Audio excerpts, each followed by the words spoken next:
Hey everybody, Chucky, this is Jason. We're at Red Rocks Race and Sportsbook for the sports betting podcast Bookends.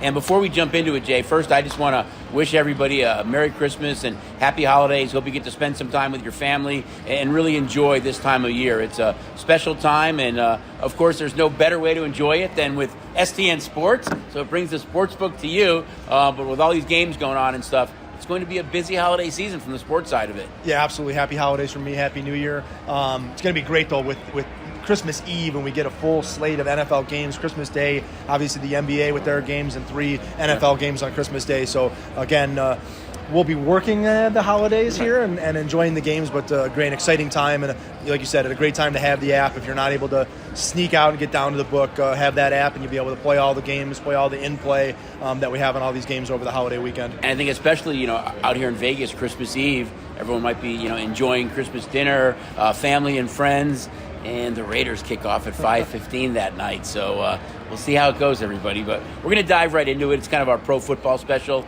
for Christmas. It starts on Thursday night. When the schedule was made, if you looked at this game and said, oh, Christmas week, it's the Jags at the Jets, yawner, who cares? But quite the contrary. I mean, both these teams are right in the thick of it. Actually, the Jags control their own destiny.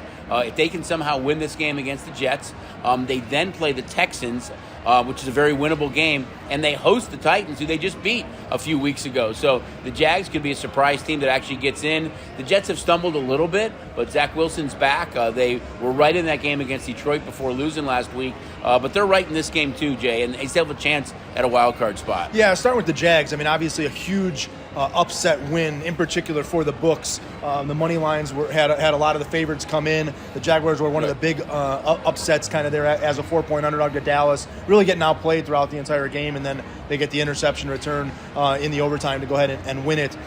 Jets would get on the other side, struggling to finish games. We saw Zerline missed the big kick that would have tied that game up against Detroit. I think there's a big benefit here and a theme to the weekend as we talk about these games that we go through. That theme is going to be weather and cold weather. We've got a lot of games with a lot of really low totals because of the cold weather, a lot of wind in these games. And this is Jacksonville traveling to New York to play in a game that we expect to be under 20 degrees, probably played in the teens with a little bit of weather. We'll see how that Jacksonville team makes a trip into the cold weather. And the Jets, I think, are a really angry, frustrated team. Robert Saleh's got to get a win here to keep them in the playoff hunt. Well, a couple of interesting stats here. I mean, Jets-Jags over 5 straight games.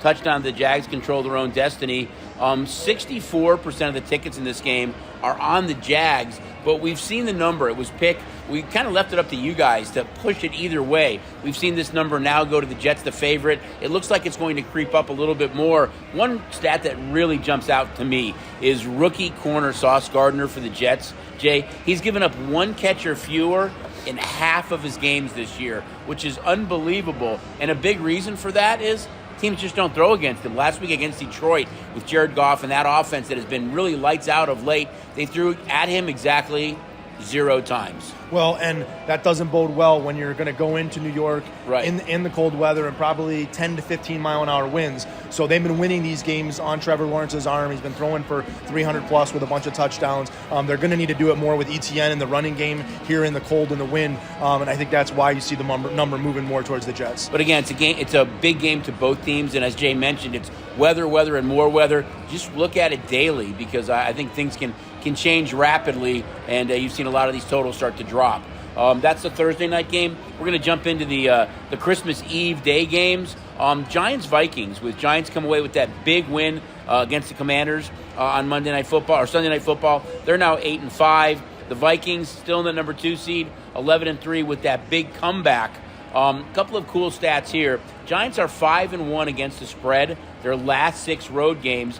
Vikings have gone over at home 6 of their last 7 games, yet 65% of the tickets here are on the Vikings. Well, we can't talk about the Vikings this week without talking about the biggest. We were saving that for another segment, I know, but yeah, the biggest comeback in NFL history. A team down 33-0 to a Colts team that lost Jonathan Taylor essentially in the first series of the game. Matt Ryan was incredible in the first half. They settled for a lot of field goals. They did, a 33-0 lead, and then to watch Minnesota just battle back. And so the confidence that has to bring to a team to know that no matter where they're at in the game, that they have that ability to come back. And we've seen Kirk Cousins now throw for 400-plus yards, I think, in back-to-back weeks. And so that offense is clicking on all cylinders.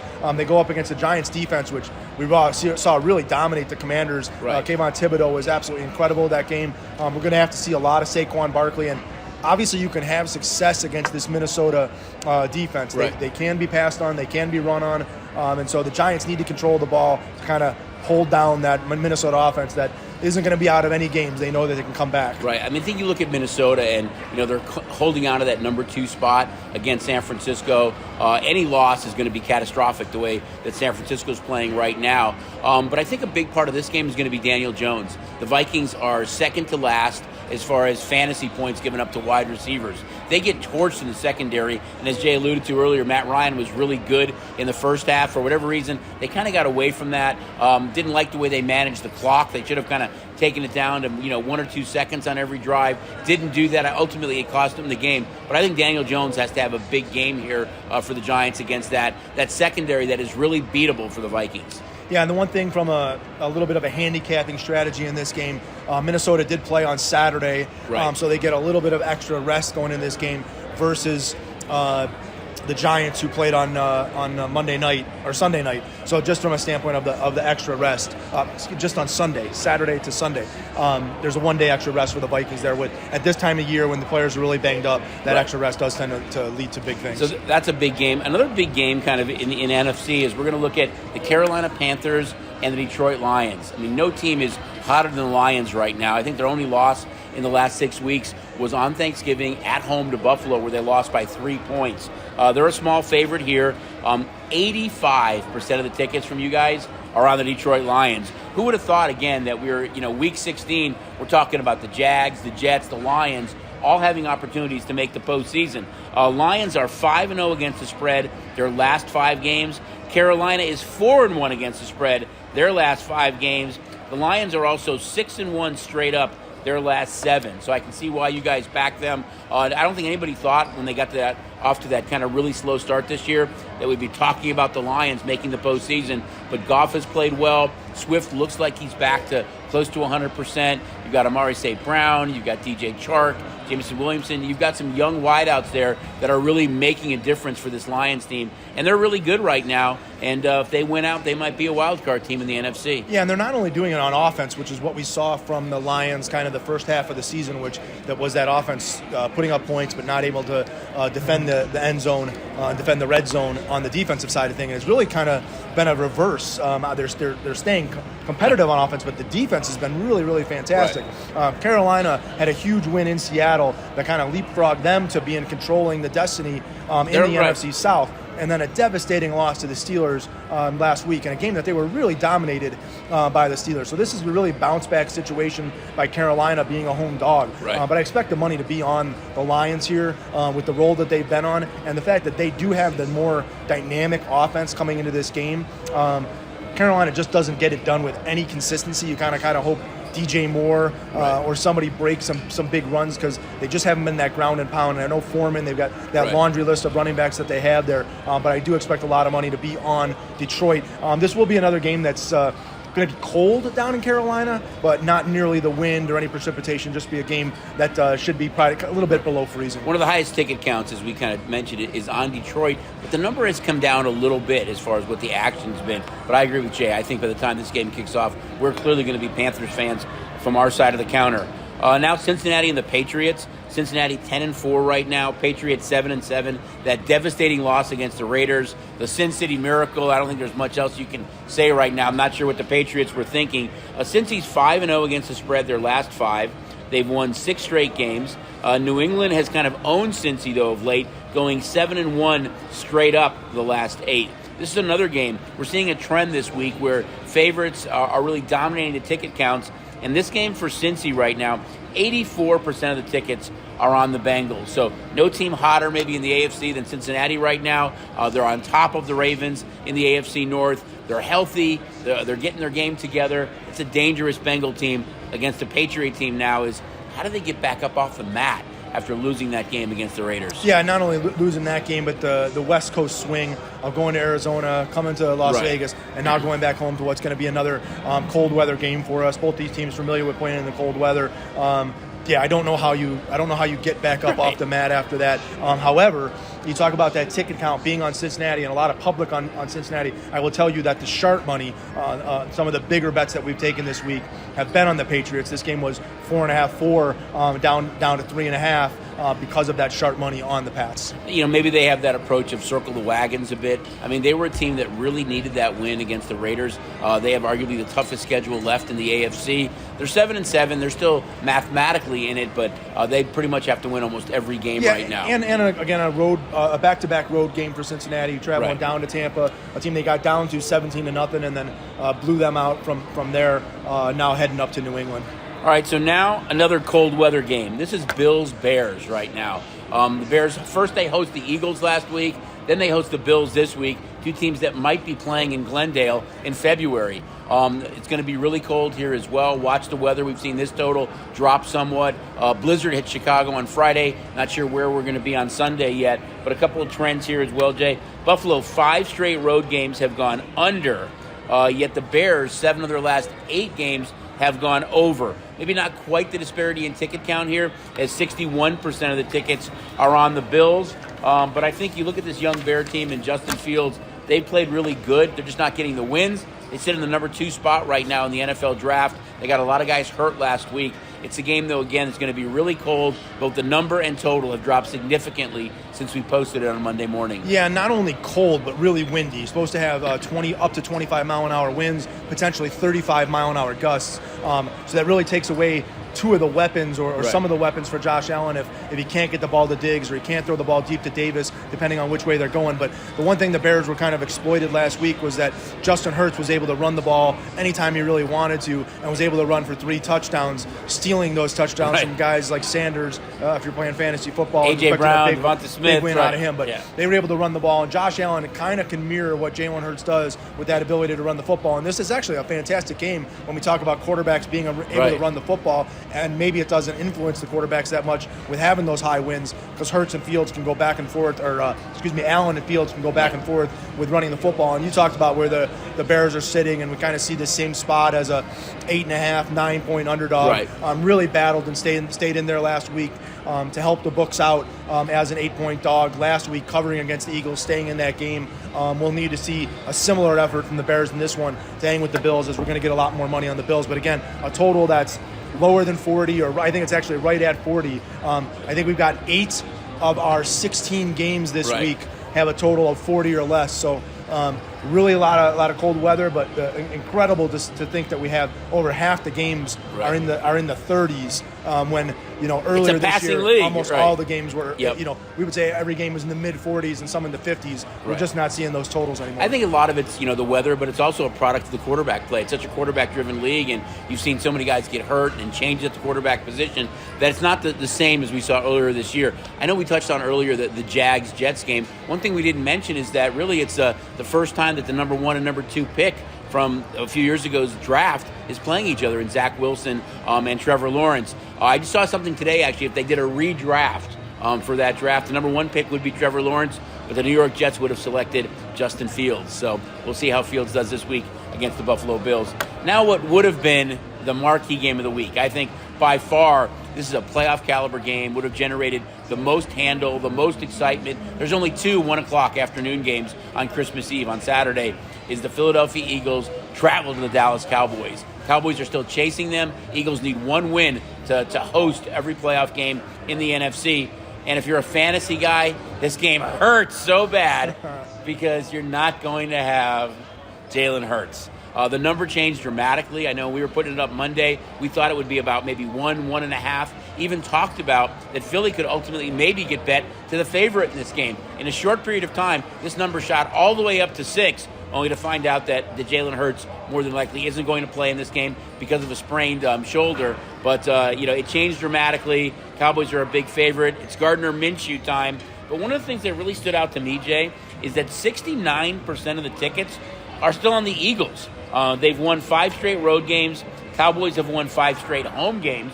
So something has to give But the Eagles getting these points with Minshew and the rest of their offense and that big offensive line intact, you guys are still backing them a little bit as far as the ticket count. And the big adjustment in line wasn't based on money. It was just an adjustment based on no Jalen Hurts. Yeah, and I don't know if the eye test on the Cowboys the last couple of weeks with the really struggling, almost losing to the Houston Texans at home, and then this week you go on the road and lose to Jacksonville. So the Dallas Cowboys clearly aren't playing their best football with those two matchups. And so even a banged-up Eagle team, it looks better than the Texans or the Jaguars, who the Cowboys have been struggling with. Really, it's been on Dak Prescott. Some bad interceptions, not able to put the ball in the right spots. The one that cost him the game was obviously deflected and tipped. But the Eagles, we've been talking about it all year long with this quarterback play all over the league with some of the quarterbacks that are playing. That Gardner Minshew was a guy that we thought could be starting for several of the teams in the league, and the Eagles have had him sitting there in a backup role. Takes a little bit of what they try to do on offense, especially in the third and short situations where they're automatic. They're genuinely unstoppable with Hurts in a short and a third and short or a fourth and short. He keeps the ball and gets some of those first down. Minshew doesn't give him that opportunity, but he may be able to throw a little bit more and give that ball to Smith and. Well, they've got Boston Scott. They've got A.J. Brown on the outside. Goddard's supposed to be back this week as well. Gainwell. So they've got a lot of other weapons there to test that defense. But I think to me, the Cowboys are a team that plays down or up to the level of their opponent. And they played two opponents that they played down to their level of football, and now you get a big team coming into town, and the Cowboys, it's time to play a big game. Well, the Cowboys over the last 4 weeks have given up more what you call big plays to receivers 10 times, the most in the NFL. So that secondary has been beat up a little bit. They still have Diggs, but a number of injuries there. Micah Parsons has been ill, missed a couple of practices this week. Kind of curious to see how Minshew performs, but I think you kind of, tip your cap to the Eagles is that they wanted to make sure they had a veteran backup behind Hurts in case he got hurt. They only have to win one game again. If they happen to win this game, the Eagles, I could see Hurts kind of sitting for the next month, getting that shoulder back healthy again and being ready to play. We've been questioning that kind of the last several weeks of where do they go and how many weeks do they sit. And the Cowboys are in a pretty comfortable situation. Obviously, they're not going to catch the Eagles to win the division, but it's still vital that you want to stay in that 5 hole because in the 5 hole in the NFC, you're going to get to go to the NFC South winner. Right now, being Tampa, Cowboys will be favored. 6-8. Will be favored on the road at Tampa. And obviously, you talk about other teams potentially sneaking in there, where it's a Carolina and Atlanta or the Saints. Still, the Cowboys, if they're sitting in that 5 hole, are going to be favored against all of those teams. So it's so important for them to stay in that 5 hole in the NFC. But as you mentioned too, is they've kind of played to the level of their opponent and played down a little bit. They want to kind of go into the postseason playing much better than what they're playing right now. So I think they've kind of right the ship a little bit. You look at Dak Prescott, 7 interceptions in his last 4 games. So we know they can run the ball. We know defensively they're pretty good. I think Prescott kind of needs to step up his game a little bit against some of his other opponents. Now we're going to look at Christmas Eve. And it's our Raiders playing against the Pittsburgh Steelers. I think first we have to say that, how shocked and sorry we were to hear about the passing of Steeler legend Franco Harris. It was supposed to be the 50th anniversary of the Immaculate Reception. They're retiring his number at halftime. I mean, I grew up a Bears fan, but watching the Steelers as a kid, and I remember watching the Immaculate Reception and Franco Harris and just kind of the excitement, and nobody really knew. There was no replay back then. So everybody kind of wondering, would that be a touchdown? Wasn't it, was it or wasn't it? Referees getting together. That kind of springboarded my interest in football even more, that it was so exciting. But again, really sorry to hear about the passing of Franco. He was such a great ambassador for the game, for the Steelers, and just watching him play number 32 back there with Rocky Bleier and those Steelers teams was always a lot of fun. Yeah, and I think that can't go unnoticed if you're trying to handicap this game. Obviously, sitting here in Las Vegas and getting a lot of Raider money as they continue to Raider fans continue to cheer on them and back them with their wallet. The big win over the Patriots this week, but for me, this is a terrible spot for the Raiders. Obviously, needing a win, but going into Pittsburgh, who's coming off of the big win in Carolina. We all know Tomlin doesn't have teams that finish under 500. I think they're 6-8 right now. Got a record to get them back to 500. But this is going to be just an absolutely emotionally charged city, and I can just see the pregame them doing a a dedication to Franco Harris and the chills that's going to give everyone in that stadium and those Steelers players. I see them playing a really amped up game. I think this is a bad spot for the Raiders going into what's going to be a really, really emotional Pittsburgh stadium, let alone Raiders playing in freezing cold weather on the holiday. And the Raiders come back from that big win against the Patriots. Couple of stats here. Vegas is 5-0 against the spread, their last 5 versus Pittsburgh. Total has gone under 8 of the last home games that the Steelers have played. Steelers are 4-2 against the number in their last 6.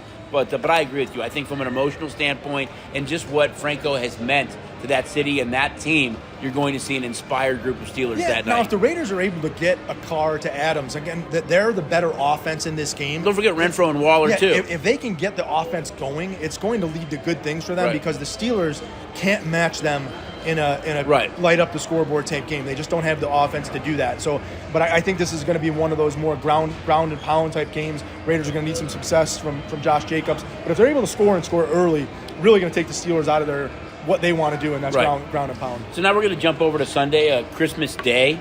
Of the 3 games, the late games, Bucks Cards. They're kind of sorry. Middle games is Bucks Rams. Apologize if you want to watch football on Christmas Day. But I'm going to go to games are somewhat hideous. The early game, Christmas Day, and that's Packers-Dolphins. Packers still have a little bit of a glimmer there, but 63% of the tickets are on the Dolphins. Their first time at home in over 3 weeks. 3 straight road games, lost to the Chargers, the 49ers, and the Bills. They're 11-2 straight up in their last 12 home games. Total has gone under 5 of their last 6 at home, yet they're 5-1 at home this year. I think it's a Dolphin team that has been so different at home. They're still a playoff team as we speak.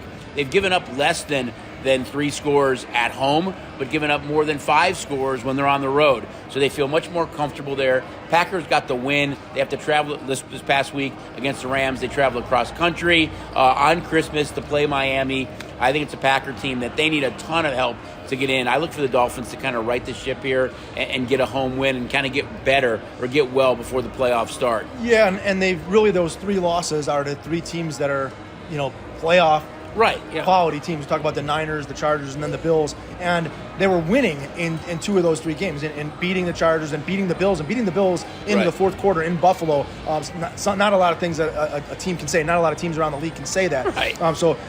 We felt like last week was a game that Miami was really going to see a best effort to try and get back into this thing. And so I feel like the same thing is happening here. Miami's in a must-win situation. They're going to have to control A.J. Dillon. The Packers really aren't doing it again with Aaron Rodgers throwing the football around. It's been a pound the ball with Dillon. Jones sprinkled in there, catching the ball out of the backfield with his runs. But Miami, you talked about it. Miami's defense at home, completely different. Still been hitting with Tua to Hill.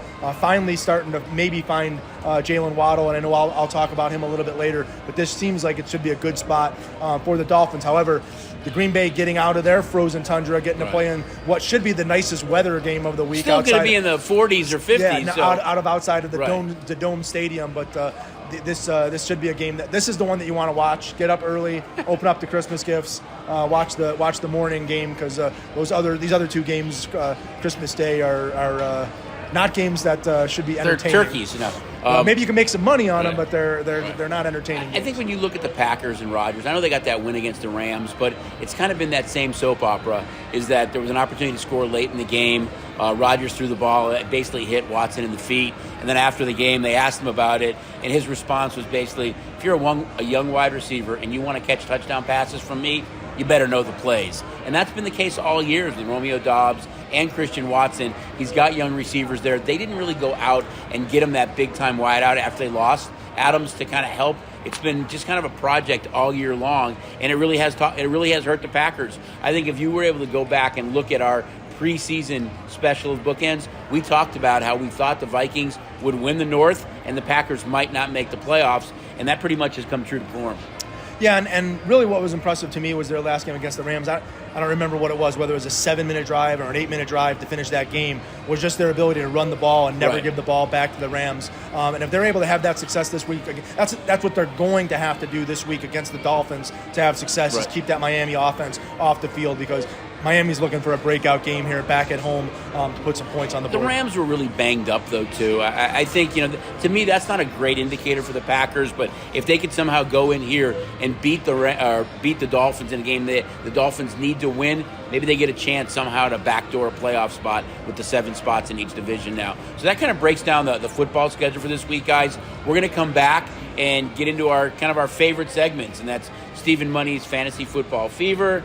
And I can hear John now queuing it up. The good, the bad, and the ugly. It's a little twist this week. We'll be right back on the Sports Betting Podcast, Bookends. It's football season, baby. And you know what that means. It's time to bet your buns off. And when it comes to sports betting, you better bet with the STN Sports App. So what in the heck are you waiting for? Download the STN Sports App today and trust the local favorite. Hey everybody, we're back here at Red Rocks Racing Sportsbook for a couple of our favorite segments. The first one is Stephen Money's Fantasy Football Fever. So we hope we've been giving you guys some good kind of nuggets. As you wind down now, you really got to pay attention to kind of the schedule as far as weather, guys that might be injured and not playing. We're going to start off with quarterback. I'm going to go to one of the early games on Saturday, Christmas Eve. I'm going to go with Daniel Jones. I know that his receiving core has been a little bit beat up. They had the big win against the Commanders last week on Sunday Night Football. But this Minnesota defense, especially the back end, the secondary, has been torched. The second most points given up to wide receivers this year. I'm going to go with Daniel Jones. I know he's got Barkley. I think the Vikings key on Barkley. I think Daniel Jones has a big game here, and maybe the Giants keep winning. And that Minnesota secondary, we saw Matt Ryan have some success early in the first half last week, and so Jones could be a candidate to be a good puts points there. I'm going to go to what I talked about, the Dallas Cowboys, and you talked about Dak Prescott having 7 interceptions over the last 3 weeks. When the Cowboys need to have a big win, they're going to need one here against the Eagles. Eagles potentially shorthanded without Hurts, maybe have to throw the ball a little bit more, don't have that ground game to chew up clock, which should give the Cowboys some more possessions. And I think this is the week where we see CeeDee Lamb and Gallup and Schultz, potentially Pollard out of the backfield. I think this is the week where Dak doesn't throw the big picks. I think Dak has a big game here with at least 3 touchdowns. All right, those are our quarterbacks. Now we're going to look at running backs. And just one thing, when we talk about the quarterbacks, when we talk about the weather and we talk about all these games that are projected to have totals of under 40 points, in particular, a guy like a Josh Allen, who's playing the Bears as a 9-point favorite but has a total of 40. If you can find that secondary option, if you can find a Cousins or somebody that's playing in a good weather site, you really have to ask yourself, do I want to play that guy with the risk of playing him in that really, really cold weather? And last week it was Buffalo against Miami, and we were projecting the big snowstorm, and we were kind of scared to start those quarterbacks. But then by game time, all that snow was off the field. The weather was okay. Make plans. Look at those in weather case reports. those winds are 20 to 35 miles an hour, and you don't want to go with that guy. Have that secondary guy. Go pick him up off the waiver wire in case you want to make that move on Saturday or Sunday morning. All right, so we're going to look at running backs now. This isn't a shocker, but I'm going to go with Derrick Henry. I mean, they've just owned the Texans. The Texans have played a couple of big games over the last few weeks against the Cowboys, the Chiefs. They've been in those games. I think it's a big letdown spot for them. Even though it's Malik Willis starting for the Titans right now, I think he's going to do enough to generate some offense. I think it's going to be a lot of Henry to the left, Henry to the right. He's averaged close to 200 yards the last couple of games against them. I think he keeps that train going. I think Derrick Henry has a huge game against this weekend. Against the Texans. Right. Yeah, and again, going to the well, taking the running back against the Texans is always a good idea. I'm going to take the liberty, and I'm going to give you 2 running backs this week. You can do that. And the first one is Leonard Fournette, traveling to Arizona. McSorley expected to be the starting quarterback for the Cardinals. We haven't just seen the success this year. We've talked about it week after week after week, that Tom Brady's just not getting it done through the air, seems to be missing passes. They're over a touchdown favorite at Arizona. I think this is a week that they really ground and pound with Fournette. He's only been getting about 10 carries the last couple of weeks, even short of that there. But I think he's going to get 15-plus carries, maybe even 20 carries this week. Probably catches a couple balls out of the backfield. Right. I think it's a really comfortable start for Fournette. Again, good weather site, playing in Arizona, not worrying about the cold. The other guy I'm going to give you isn't a cold weather game, and that's Najee Harris, who we probably haven't recommended as a running back all this year. Really been a fantasy bust if he was drafted late in the first round, early in the second round in most drafts. Well, Chucky said it. Franco Harris passes away. Najee Harris, not the Harris same, to Harris, same namesake, right, yeah. but I just think the emotional there, the running back position, it won't surprise me at all if they ground and pound. Najee Harris puts up 3 touchdowns, and it's just a nod to Franco Harris, and we see a big win for the Steelers here and a big game for Najee Harris. Really like that Najee Harris pick a lot. You're right. He's been somewhat of a disappointment this year, but I could see him kind of going off on that game on Christmas Eve.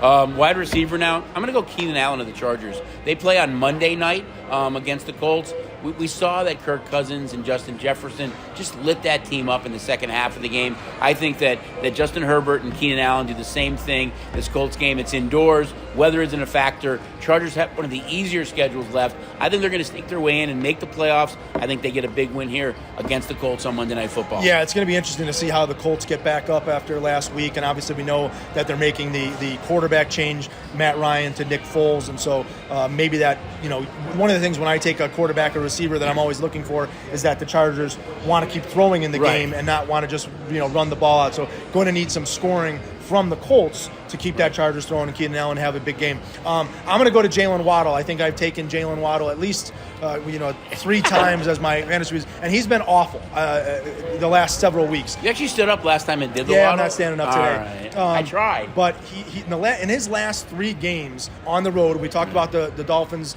losing those last 3 games at the Niners, at the Chargers, at the Bills. He's only had 6 catches in those 3 games and 1 touchdown. He did have 114 yards and the touchdown last week against the Bills, but still only 3 catches.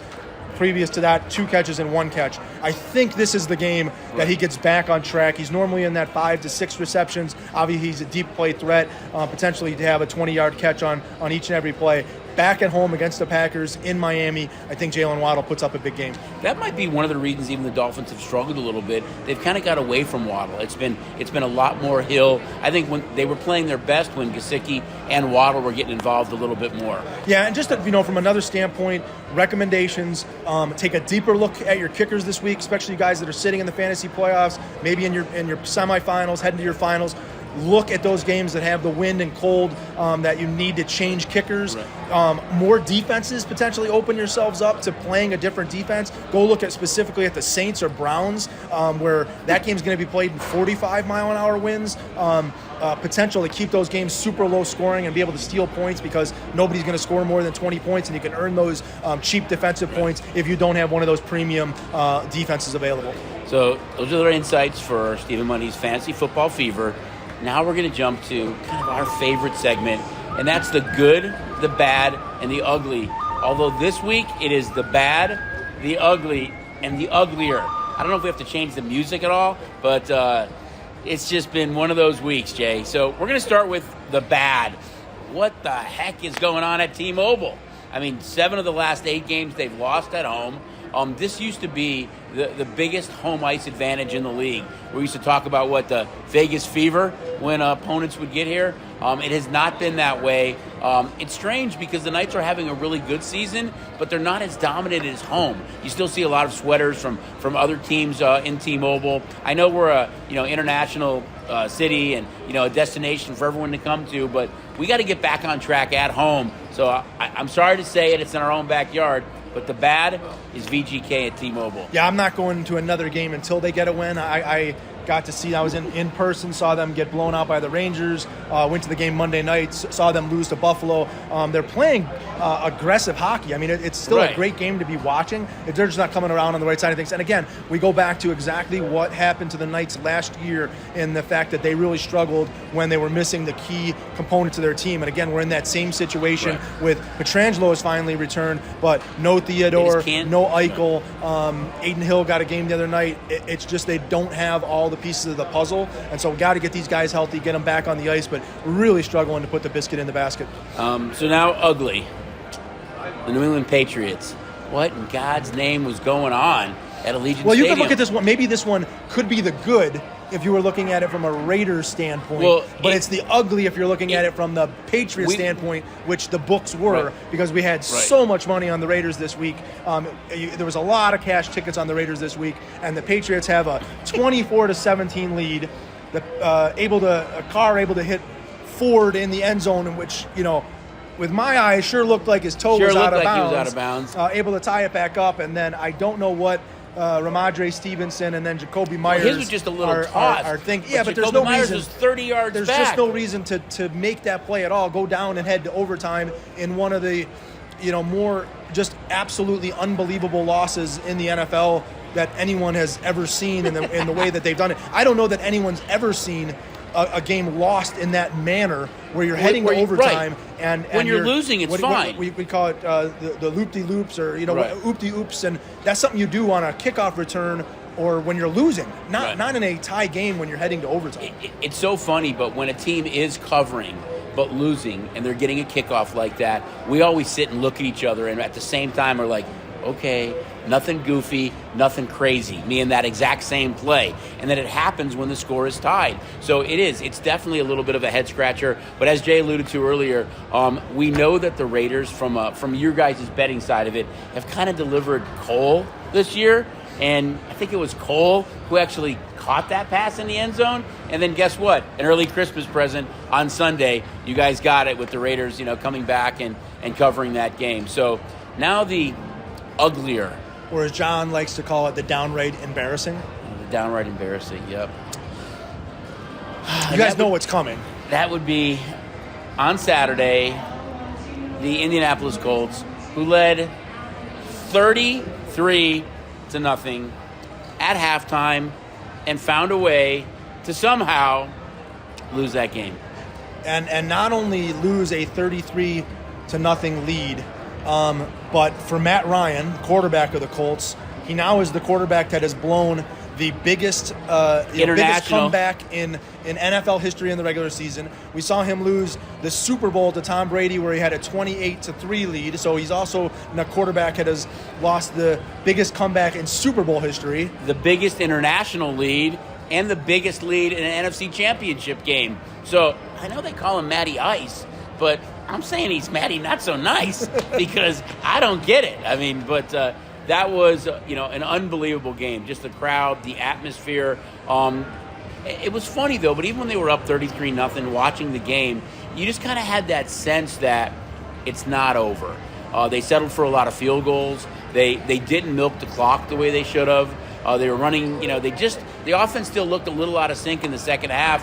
They gave up some real big chunk yard plays to Jefferson and Cook, and the Vikings were able to come back and win that game. Yeah, and a big, obviously, Matt Ryan being benched this week, going to Nick Foles, but, this falls a lot on Jeff Saturday, absolutely, the interim coach, in just the time management, and strangely enough, not only this week, did they lose a 33-0 lead, but the week previous, they allowed the Dallas Cowboys to score 33 points in the fourth quarter. Right. So Saturday, with that interim job, it was a heavily controversial. 33 is not a good number for the Colts. To give him the job in the first point, coming out of the ESPN studio, never having a head coaching job anywhere, never having a coaching job anywhere. High school.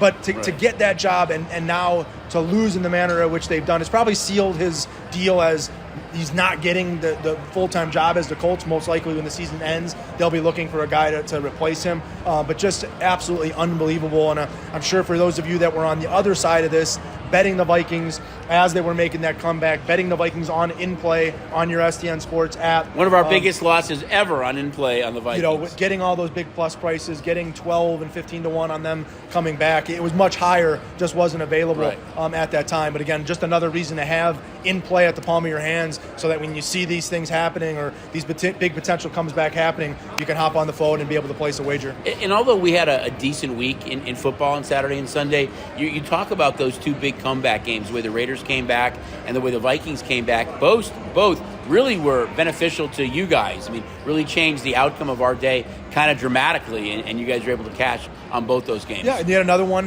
Tampa Bay had a 17-0 lead on the Bengals. Bengals were able to come back, and so we were joking that if you have the lead in an NFL game, you're not the favorite, you're the underdog, because we're just seeing so many teams being able to come back. I believe the Cowboys also had a 17-point lead against the Jags, and the Jags came back in that game, so it was a little crazy. But guys, I just want to say thank you again. We really appreciate that you guys take the time to watch Bookends. I know we hear it from a lot of guests that come out and talk to us or send us a note that they enjoy this, and just want to wish you guys a happy and healthy holiday season. Merry Christmas from Jay and I, our entire team here at Red Rock, including John, who does a phenomenal job of putting all this together. And we look forward to seeing you guys out here. Again, look at the weather reports this week. Stay on top of this stuff. There's a lot going on the last couple of weeks of the season. Yeah, still a lot of bowl games. We didn't cover some of the bowl schedule as we hit here before Christmas. Look for a big show next week. We'll cover a lot more of the bowl games as we work our way to the college football playoff